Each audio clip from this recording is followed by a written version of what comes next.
कैकई वर प्राप्ति के पश्चात उदास प्रकृति का वर्णन। रात्रि रूपी स्त्री ये देखकर कि चंद्रकला के सदृश मनोहर मंदहास वाली ये सुंदरी कैकई चिरकाल से अपने पति के साथ एक प्राण सी रही। अब अपने पति को अत्यंत दारुण दुख में डूबते हुए देखकर भी किंचन मात्र दुखी ना होकर सो रही है। वह रात्रि रूपी स्त्री मानो पुरुषों के सम्मुख खड़ी रहने को स्वयं लज्जित होती हुई वहां से हट चली। रात्रि के अंतिम याम में कुक्कुट बोलने लगे। वे ऐसे लगते थे कि भ्रमरों से गुंजारित पुष्पमालाओं को धारण करने वाले चक्रवर्ती ने कैकेयी के कारण दुखी होकर जो वचन कहे थे उनको सुनकर मानो वे कुक्कुट अत्यंत व्याकुल हो रहे हैं और अपने पंख रूपी हाथों से छाती पीटते हुए रुदन कर रहे हों। जलाशय तथा वृक्षों पर अपने मृदुल पंखों को फड़फड़ाकर कूदने वाले और आकाश में उड़ने वाले पक्षी सूक्ष्म कटी वाली सुंदरियों के नुपुरों के समान ध्वनि करने लगे। मानो वे कैकेयी राजा की पुत्री होकर उत्पन्न उस विष समान कैकेयी को कोस रहे हों, जिसने क्षुद्रता के साथ दारुण उत्पात उत्पन्न किया था। हाथी जो अब तक हथसारों में मधुर निद्रा ले रहे थे, अब मानो ये सोचकर कि प्रसिद्ध नाम वाले प्रभु सुंदर मेखलाधारी अपनी पत्नी सहित अरण्य को जाएंगे, अपने मन में कांप उठे और ये कहते हुए कि हम भी इस पृथ्वी को छोड़ देंगे, झट उठकर चल दिए। विकसित कमल जैसे अरुण नेत्रों वाले राम के गजशुंड जैसे हाथ में मंगल सूत्र बांधने के पूर्व जो शामियाना शीतल किरणों वाले मोतियों से अलंकृत करके तथा सारी पृथ्वी को आवृत करके डाला गया था, वह अब खोला जा रहा हो। यूं आकाश में चमकने वाले नक्षत्र अदृश्य होने लगे। नगाड़े ये सूचना देते हुए बज उठे कि भयंकर कोदंडधारी राम को प्रणाम करने का शुभ समय आ पहुंचा। और रात्रि काल जब मनमथ अपने इक्षु धनुष का पराक्रम दिखाता था व्यतीत हो गया। नगाड़ों की वह ध्वनि पर्वतों के शिखरों पर के मेघ गर्जन के समान थी। उस ध्वनि को सुनकर अयोध्या की नारियां मयूरों के झुंडों के समान विकसित वदनों के साथ निंद्रा छोड़कर उठने लगी। विविध पुष्प समुदाय खिल गए। उनकी सुगंध को लेकर मद मारुत बह चला। कुछ युवतियां उस मंदानिल के स्पर्श से व्याकुल हुई और उनके वस्त्र तथा मेखला भरण ढीले हो खिसक गए। कुछ स्त्रियां जो सपनों में अपने अपने प्रियतमों का गाढ़ा आलिंगन करके दुख मुक्त हो उठी थी, उन ऐन्द्रजालिक सपनों में बाधा पड़ने से स्तब्ध रह गई।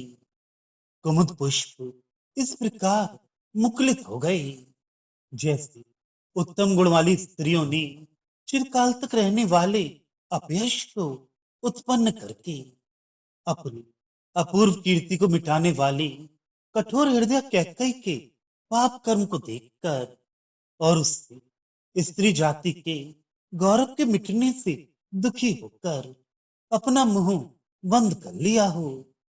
जो स्त्रियां अत्यंत अनुराग से भरी थी, प्रज्वलित अग्नि से भी अधिक तीव्र कामना से पूर्ण थी तथा मनमथ के तीक्ष्ण शरों नव की चंद्रिका एवं दीर्घ मद मारुत के उनके शरीर को काटने से जो अत्यंत व्याकुल थी, उन विरहणी युवतियों के कानों को मधुर रागपूर्ण गान ऐसे लगे जैसे फन वाले सर्प उन कानों में प्रविष्ट हो रही हूं।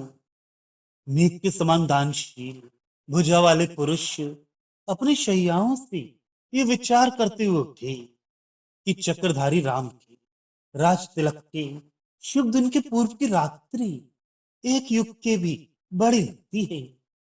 तथा आज का समय ऐसा है जब कमल निवासिनी लक्ष्मी सप्तलोकों के निवासी एवं हम लोगों के पुण्यवान नयन तथा हृदय जीवन का लाभ प्राप्त करेंगे। जो रमणिया तैल सिक्त उज्जवल तथा तीक्ष्ण वर्ष जैसे अपने नयनों को बंद करके मन में राम के राज तिलक का ही ध्यान लिए झूठी निंद्रा ले रही थी। वे स्त्रियां आश्चर्यजनक शरीर कांति से युक्त राम की सुंदरता को देखने की अधिकाधिक बढ़ने वाली इच्छा से पुष्पों की सेज को ऐसे छोड़कर उठ गई कि उन पुष्पों का रस लेने वाले भ्रमर गुंजार भरते हुए उड़ चली।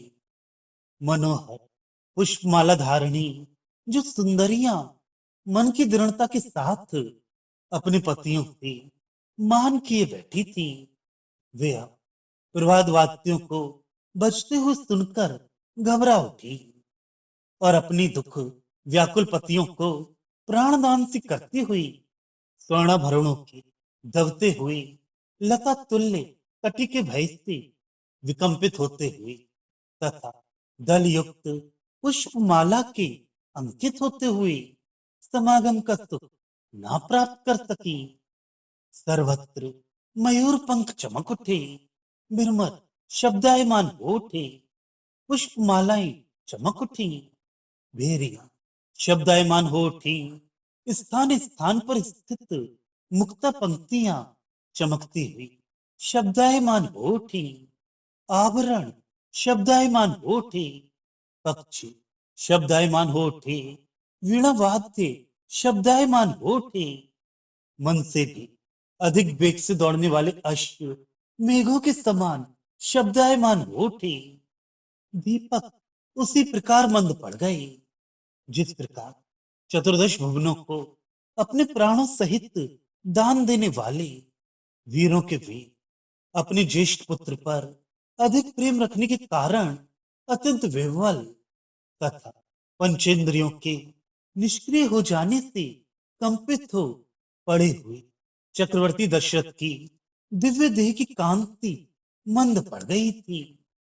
अनेक वेणु वाद्य शब्द कर उठे, सस्ते वाचन सुनाई पड़ने लगे, संगीत ध्वनि गगन भर में व्याप्त हो गई, अनेक प्रकार के वाद्य बज उठे, सुंदरियों के नुपुरों के साथ शंख भी शब्द कर उठे तथा शंगी वाद्य तामगान कर उठे। सूर्य धूप के समान बड़े हुए अंधकार रूपी शत्रु को भगाता हुआ और प्रासादों के भीतर के दीपों की कांति को मंद करता हुआ उदय पर्वत पर उदित हुआ। वह लाल होकर दिखाई पड़ रहा था, मानो पापिन कैकेयी के बैर से अपने कुल के श्रेष्ठ पुत्र चक्रवर्ती के प्राणों को व्याकुल होते देखकर वह सूर्य अत्यंत क्रुद्ध हो गया हो। पंकज समूह इस प्रकार सत्वर प्रफुल्ल हो उठे जैसे वे उन रमणियों के वदन हो, जो रमणियां उन रामचंद्र के मुकुट धारण की शोभा को देखने की इच्छा से भरी थी। जो रामचंद्र त्रिमूर्ति बनाने वाले त्रिदेवों के भी आदि कारण थे, स्वयं सारी सृष्टि बनकर रहते थे तथा इंद्रादि देवों के प्रभु शिव के धनुष को तोड़ने वाले महावीर थे।